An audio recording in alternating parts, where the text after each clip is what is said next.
Well, guys, it's Black History Month, and I have a very interesting topic for you to start this month off. Now, this is on the concept of blackness and how somehow being black goes far beyond your skin color or ancestry. It also comes down to your behaviors, the way you speak, the music you listen to, the clothes you wear, how much you embrace black culture. And somehow there's a ranking for this, a scale that goes from whitewashed to black, which I know some of you are probably scratching your heads right now thinking, well, that sounds ridiculous, Curl King. What are you talking about? How does that even make sense? How are there degrees to being black? Are you black or are you not? And that really should be the end of it. And I would be inclined to agree with you. However, from my own experience and from the experience of many other people, some that I'm actually going to highlight in this video, that's just simply not the case according to people that are willing to judge you based on what they believe it means to be black. Now, I'm going to start this off with one of my favorite examples, one that I've dealt with my entire life since I was a child. You talk white. You don't talk like a black person. Oh, when I heard you on Xbox Live, I thought you were white. Why is your character black? Or you're the whitest black person I know. Yeah, these are comments that I have gotten myself since for as long as I can remember, since I was 6, 7, 8, 9, 10 years old. And yes, that Xbox one is coming directly from me. It has happened before. I can't remember what games I was playing, but like it was some sort of game where you could like make your own character, you know, skin color and all, and people would be like, oh, why are you playing a black character? Like what? Like, and I'm like, because I am, like, because the character represents me. Or the you talk white thing. Let's just put it this way: family, friends, people I've never met before received that comment quite a lot back then. Nowadays, I don't think I really hear it so much because obviously times have changed over the years. But even then, I feel like there's probably a lot of people in this community that do things, they talk a certain way, they act a certain way, and they're judged for it. They're told, oh, you're not black, you're whitewashed. I mean, this has come up a lot in my comments even recently when I was talking about Michelle Bishop's situation. Even that sort of thing has spilled over into some of my videos that had nothing to do with race at all. It's just people that are part of this community that pretty much hate me for being me and not being an exact copy and paste replica of them, listening to hip hop and rap and speaking a certain way, you know, the African American vernacular, as some people call it. And therefore, I'm whitewashed. I'm going to show you guys an example of somebody talking about this very similar topic, and then we're going to go from there. You sound like a white boy. You talk white. What exactly does that even mean? Now, why I'm bringing this up is because it's come up a lot in different comments on my videos in the last couple of days. Like, does that mean I have to talk in Ebonics, or as some people would call it, AAVE, or African American Vernacular English? I swear, some people on this app say some of the dumbest things I've ever heard. It's like you guys assume that I'm that guy from Not Another Teen Movie. Sure, I am the token black guy. I'm just supposed to sit here, smile, stay out of the conversation, and say things like, damn, shit, that is whack. So if talking white means I speak properly, I'm assuming talking black means that I'm supposed to sound illiterate. Is that where we're going with this? Because that sounds stupid. And just so nobody's confused, there have been black people and white people who have both said this same thing. It's obviously no surprise that I can relate to what this TikToker here is talking about, because obviously, as I mentioned already, I've experienced this my entire life. I had family, friends, people I'd never met before saying that I talked white, that I was the whitest black person they'd ever met. I had my own friends saying this sort of thing to me. And it's probably obvious, but it never exactly made me feel particularly great about myself. I wasn't like, oh, this is some kind of awesome compliment. I'm like, well, what are you trying to say? You know, like, I don't get it. Like, I'm just being me. I talk like Kaylin. That's it. I don't talk like a stereotype. I don't talk like some expectation. I just talk like Kaylin, and that's it. There's nothing deeper than that. Now, what I want to show you guys is some comments that sprouted up when I discussed the Michelle Bishop situation. If you're not familiar with that, I have 3 videos talking about it. If you happen to garner some interest, go ahead and check that stuff out. You might find it interesting. But I had comments like this popping up. Well, now it's the homeowner's fault. Just keep eating cheese sandwiches and talking through your nose and playing anime, bro. Hopefully you won't get profiled. Now, the fact of the matter is, nowadays, comments like this don't actually bother me in any way, shape, or form.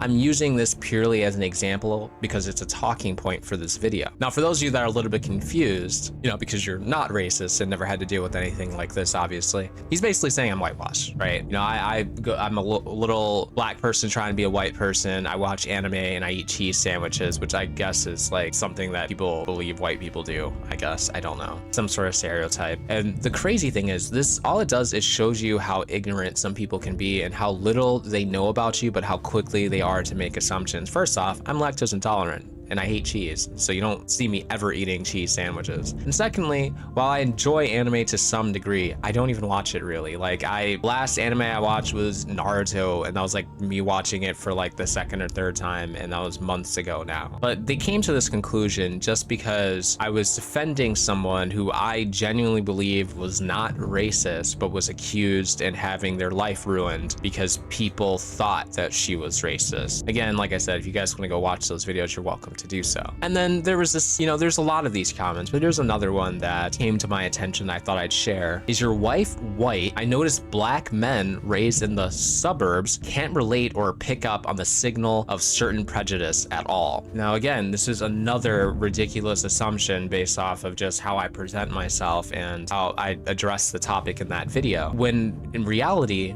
I wasn't even raised in the suburbs, as this guy calls it. Now, understand, I was in a Chicago suburb, yes, that's where I was raised. But when he says suburbs, he doesn't mean like the Chicago suburbs or something like that, where he'd actually be from as well. He means like the real nice neighborhoods with lots of white people, and, you know, you go to school and, you know, you might be the token black person or something along those lines. That's what he's picturing, which in reality, I wasn't. I actually went to a school that was predominantly minorities on the south side of Chicago. I don't live there now, so don't go looking for me. But the fact of the matter is, the people that are actually, they go to schools and go to jobs and they go to places that actually have people of different races are probably more likely to experience prejudice as well, because if you're never going to encounter a white person, I know somebody, a friend of my wife, who was surprised when he met like the first white person he's ever met, which I believe was her, like in person. Like, this guy was like, oh, I didn't even think white people were real, kind of thing. So how do you experience prejudice when you're not going to be around people that can place that prejudice upon you? So it's a really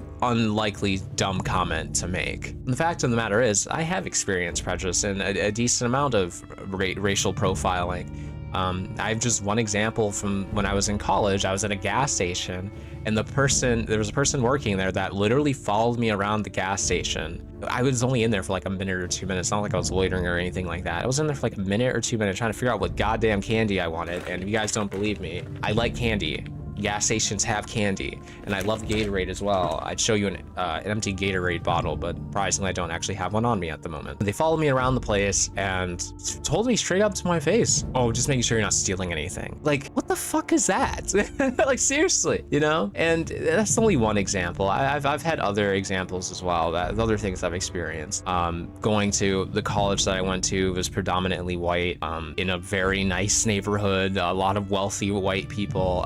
No, I've experienced some prejudice, trust me. But where I was raised, not the same. But even then, even in those circumstances, I still experienced some of that racism too. I mean, gosh, one of my fucking groomsmen at my wedding, who's a white dude. When we were kids, we were hanging out with him and some of his other white friends, which, you know, in this area that I was in was predominantly white. This guy thought it was funny. My literal groomsman at my wedding thought it was funny to like light a fire on me. And be like, oh, I'm lynching you. Yeah, that happened. I didn't hold it against him, which I know probably sounds crazy because people would, you know, be rioting in the streets if, you know, something like that happened to their little black babies. Okay, wait, hold on. Let me guess. The kids in the pool are black. Yes, they're black. Shut up. Shut the fuck up. Kids that are black in your pool are not bothering you, lady. What are they doing? They're drowning. No! Black babies! No, black babies! But he was just stupid. That friend of mine ain't racist. He was just a fucking idiot, and still is kind of an idiot, but would never in a million years do something like that ever again. You know, when I was in kindergarten, One of the first friends I made, the very first thing he said to me was, "Why is your skin black?" This was in kindergarten. And my response to him was, "I don't know. It just is." And he responded with that with, "My dad told me not to talk to black people." Yeah, exactly. So this stuff goes far back. And there was nothing wrong with the kid. The kid wasn't some kind of inherent racist. He just had a racist ass dad. And that kid and I ended up being close friends while we were in kindergarten, first grade, second grade. But anyway, I want to move away from this subject a little bit and talk about something else that, you know, wasn't black enough. You know, my interests, you know, I was into skateboarding, playing guitar, you know, punk music, folk music. My favorite bands of all time, my top 3 favorite bands of all time. Cranberries. Yes, the ones that your mom and dad at 40 years old listened to. You know, that Cranberries, that Irish rock folk kind of band. And then Breaking Benjamin, hard rock. My literal all-time favorite band, Breaking Benjamin, which a lot of people call like white dad music, but still to this day, among my favorites. Now this one's really gonna throw some of you guys off. My third favorite band of all time, First Aid Kit, which I know you guys have never heard of, and they're like a Swedish folk horse girl duo. Yeah, right now they're probably my favorite. I don't think I listen to anybody more than First Aid Kit, and the only competitor right now is like Lana Del Rey.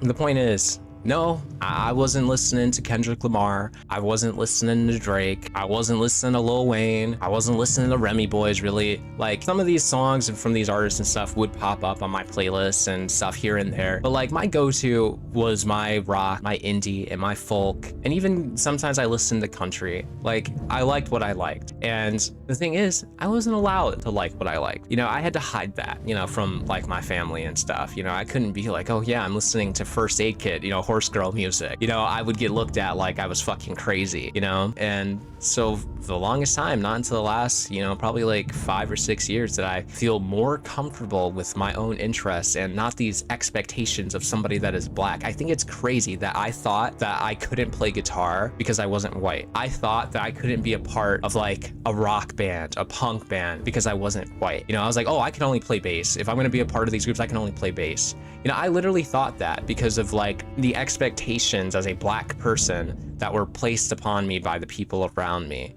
You know, I felt wrong for having these interests. Like I wasn't allowed to, that if I wasn't listening to rap and hip hop, that I was doing something wrong, that, you know, there was something wrong with me, you know? But then I learned as you get older that you get to be your own person, and you should be allowed to be your own person from the day you're born. From the day you start developing your own personality and your own interests, you should be allowed to be your own person. Now, I just want to say that this branches off to more than just this blackness expectation, these stereotypical expectations to people in general. Obviously, like this goes to anybody in the LGBTQ community, anybody of any culture that has expectations of you. I know this affects a lot of Asian people where, you know, their family is like, well, you're not Asian enough. You know, we expect you to marry another person of the same race as you. You know, we don't accept you mixed racing and things like that. And like these expectations run within so many different communities and so many different cultures. It is far beyond just me, you know, my black culture. And now moving on, I just want to highlight one other black creator who also had very similar experiences to me, and she tells, you know, very quickly on TikTok her story as well. Nothing pisses me off more than when people label black girls or just women of color in general as whitewashed. Because literally my whole entire life I've been told I act like a white girl, I talk like a white girl, I dress like a white girl, my taste in music is so white, as a method of like insulting me. And that shit makes you feel so self-conscious because now you're like hyper aware of how you act and how you talk and how you dress, and you become so insecure. Like my former hairdresser, who was my cousin's hairdresser before she was mine, after she like met me, she literally reported back to my cousin and she was like, your cousin talks like a valley girl. Okay. Which literally was just like, what was the point of you saying that to her? Then I had this friend in high school, let's use the word friend very loosely, who literally would make me feel so self-conscious about myself. Like she literally one time was like, if you want to act like a white girl and get perfect grades and be a goody two-shoes, what are you saying? Like, do you know how wild and honestly harmful it is to say that like doing well and caring about school is white? Then of course I've had people try to take away from my blackness really on this app because of my boyfriend. Like that makes me any less black. And I literally just remember like crying over comments I would get, or honestly feeling so self-conscious when I talk around like a new group of people. And like I was honestly so scared to start like talking and showing my personality on this app because I just thought people were gonna be like Like, why do you act like that? Why do you talk like that? Like, maybe it's all in my head, but it's just something that's always happened to me my whole entire life, from like friends and like family and strangers, that I was just like, I'm scared. At the end of the day, I just want Black women to feel comfortable being themselves, however that looks like, because it is the most detrimental and honestly harmful thing when your own people make you feel bad about yourself. Because I truly think it's not that hard of a concept for us to wrap our minds around, that all Black people were not raised the same way and that we don't all share the same experiences. So to all my whitewashed girls, just keep being yourself, mama. So nowadays, it's really hard to say if this issue is as bad as it was then, or even if it's possibly worse. Because I haven't experienced something like this in a while, but after making that video about Michelle, it kind of up again, which is crazy, because in my head, I'm like, yeah, this is over. I mean, my nieces, a couple of them, they don't have that African American vernacular, as people call it, you know, and despite their family, nearby family, having it. So clearly, you know, obviously things aren't the same as they were at that time, but now it's like, are people even more upset by it, confused by it? Like, what is going on there? Because I really don't think it's normal to be like, oh, you talk white, especially nowadays, or to judge somebody because of how they talk. And like that person that made that crazy leap to me eating cheese sandwiches and, you know, being raised in the suburbs, not understanding prejudice, which is just crazy, because it's like neither of those things were true, but I'm assuming just because of the way I spoke or how I presented myself, that they were somehow able to make those connections when they weren't connections in the first place. So it's interesting to see how abundant this is. And I think I mentioned already that I've seen this pop up in other cultures as well. I don't know how much of an issue it is there, but I think it's just, we should be at a point where nobody should have any expectations to act any sort of way. The only expectation you should really have for somebody is for them to be who they are, no matter how that's presented. But anyway, let me know what you guys think in the comment section below. And if you did enjoy this video, feel free to like and subscribe button. Until next time.